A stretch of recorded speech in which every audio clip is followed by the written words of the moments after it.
Peace be with you, everyone. Welcome to the channel. My name is Trevor. Very grateful to have you here. Very grateful to be back, and grateful to Mike at the Fragrance Fraternity for tagging me in this tag video. So in today's video, we've got 8 fragrances total.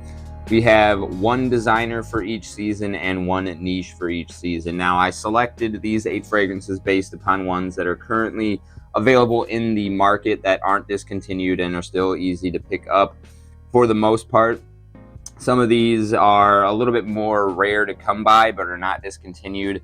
And I left out some of the other ones in my collection that are discontinued that might have fit into this slot here. So without further ado, I'm going to get started with the month of spring.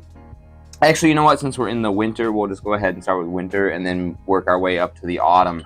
So for the winter season, for the designer realm, Rouge, Parfum. So this is a new one to the collection, but quickly rising the ranks to be one of my favorites for this time of the year. I think it's got this really nice velvety red kind of appeal to it in terms of the color tone that it gives off. So I think that plays very well in the December season.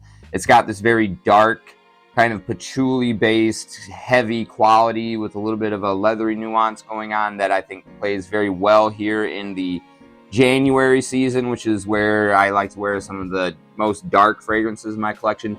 And then it also has this slightly floral, slightly sweet, gourmandish, heavy vanillic note going on as well that I think plays well in that sensual part of the February season.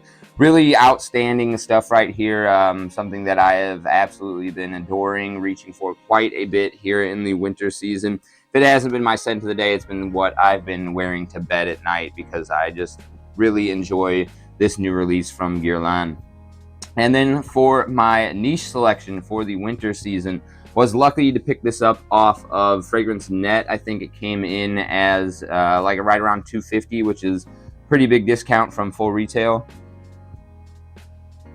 This is a Serge Lutens. This is Fille and Aiguilles. I believe that means like lady in needles. And this is kind of like dried fruits, a little bit of some smoky incense, and some pine needles. Again, I think this covers a lot of the bases that I like to reach for in the winter time. There's that dried fruit sensation, kind of reminds me of the end of the autumn season, moving into the winter where you got the festive feasting going on, charcuterie boards, just that dried fruit sensation. The pine needles plays very well into the Christmas tree vibe of the December season, but also really good into that winter green type of feel that I like to reach for in January. And then the just overall nice, sweet, fruity quality lends itself, I think, well to the dating season there in February. So this has been an all-star, pulled me quite a few compliments as well. Very expensive and hard to come by at the discounters, but well worth it. I can see why it is so well regarded as a winter niche fragrance. Okay, so winter moving into the spring, had to go with Green Iris Tweed for my niche fragrance for the springtime. This tried and true classic, one of the few fragrances that I am fully confident in being a 10 out of 10 in my collection. Really nice kind of powdery green rolling hills of grass, a slight dewy quality. There is a wet coldness going on from a violet leaf note in there with a little bit of a spearmint quality as well to add to that sharp green coolness. Really nice sort of gentlemanly appeal. Like Cool Water was based off of this fragrance. If you've never smelled Green Iris Tweed, it's just a high class version of Cool Water with a little bit more of a green appeal than a bluish vibe. But Green Iris Tweed, easy pick for the springtime niche fragrance. And then for my designer pick, we've got Prada Infusion de Iris Cedre. So Prada kind of felt like deserved a spot in the spring choice for the designer realm just because it's such a well-suited brand for that time of the year. Haven't really been that impressed or pleased with their whole Luna Rosa line. There are some gems in that stretch, but it's just kind of like a lame clone line from them. Really wish they would get back to stuff like this and the Prada L'Homme line, which I think has been getting somewhat axed, but this is an absolutely stunning, clean fragrance. Just my go-to pick for a white tea in the springtime. Fresh, clean, easy. It's got that iris that I really enjoy, and I wanted to have an iris fragrance in this list, and this I think is the only one that's really There's iris in some of these other fragrances, but this one is the one where it's the keynote. And I like this more than Prada L'Homme just because it has a little bit less of a sweet side to it. So this is just very clean, airy, cold, crisp. A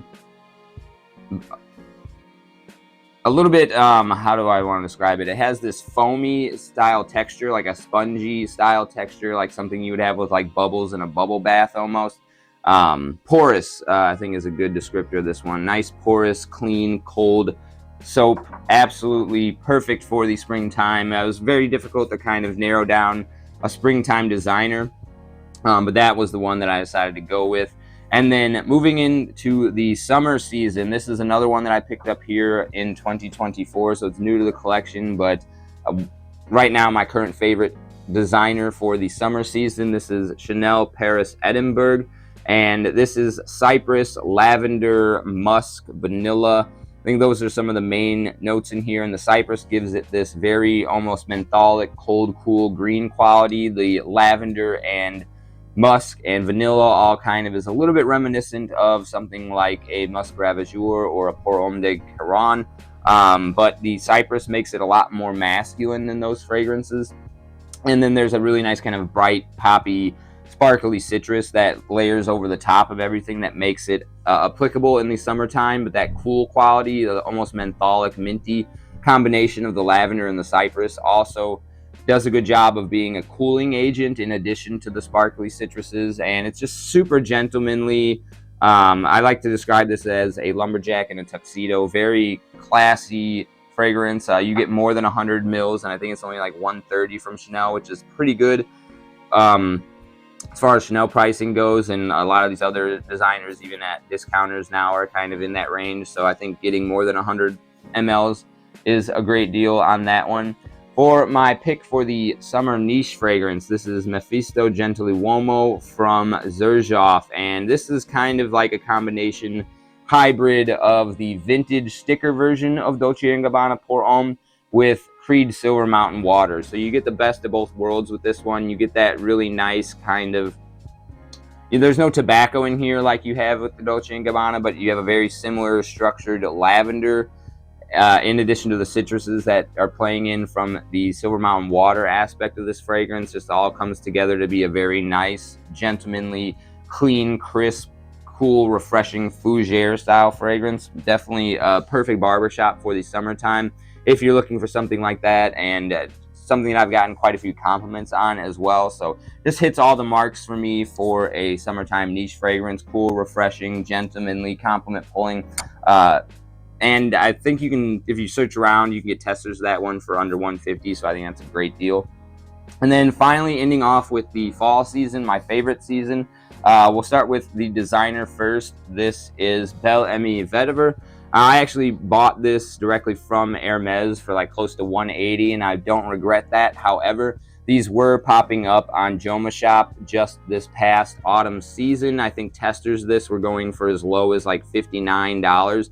Really a steal of a deal of a fragrance. This is a really nice kind of, I like to describe this as like a dusty old catcher's mitt up in an attic surrounded by some like red licorice. So it has this dried fruit quality, this really nice dusty leather, but not old cracked. It's very smooth, suede-y, a little bit of that furry kind of texture almost, with a little bit of like there's no fruity notes I think listed in here, but you definitely get a little bit of that kind of licoricey, fruity kind of sensation that you would get from something like a charcuterie board. Again, not quite so overt on the fruity aspects, but it definitely has this dried, clean, leathery, smooth, slightly licoricey vibe going on. Really just easy wear. It has a light, airy quality about it like most Hermes fragrances do, but this one has this certain degree of old soul. Not quite old money, but it has this old soul quality to it. It's something that I feel like is emblematic of a classical era, just beautiful architecture, Renaissance style paintings. This is a fragrance that kind of just puts me in the mood of that golden hued aspect of the autumn season and of humanity in general. Just absolutely stunning fragrance. That's Bel Ami Vetiver from Hermes.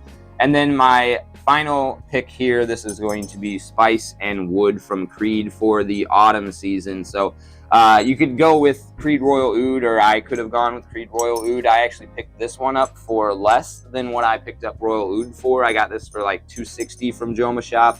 I paid like $330 for my Royal Oud from Fragrance Buy. This one I think is just a little bit more of an easy wear, and one that I've gotten more compliments with than the Royal Oud. It has this really nice kind of well done green apple note in here that makes this a little bit distinguishable from the Royal Oud, and kind of adds another dimension to that same kind of DNA. This one isn't quite as sweet or powdery. It's a little bit more clean and applicable in more situations, I want to say, even though I think they're both great signature scents. This one just has this little bit of an extra brightness to it, a little bit more easy to wear, a little bit more tart with that green apple note. And I think apple is one of my favorite notes for the autumn season. It definitely just puts me in the mood of that apple picking, apple orchard kind of a side event that I would be engaged in the autumn season. And like I said, I've gotten quite a few compliments with this one. Very expensive, but if you see it for the same kind of price I did at Joma Shop, definitely do not hesitate to pick it up because it is phenomenal. So those are my top 8 currently in my collection, reflecting on 2024, what I was really reaching for and enjoying. And really, again, appreciate you, Mike, for the shout out and the tag. And I'm going to go ahead and also tag Ryan over at Grown Man Style, Swain Swaggy Scents, and anybody else that is watching currently that you would like to catch up on this tag video. Please go ahead. I'm looking forward to you guys' renditions of this tag video. And as always, I really appreciate you sticking with me to the end of the video. I'll see you in the next one. Take care.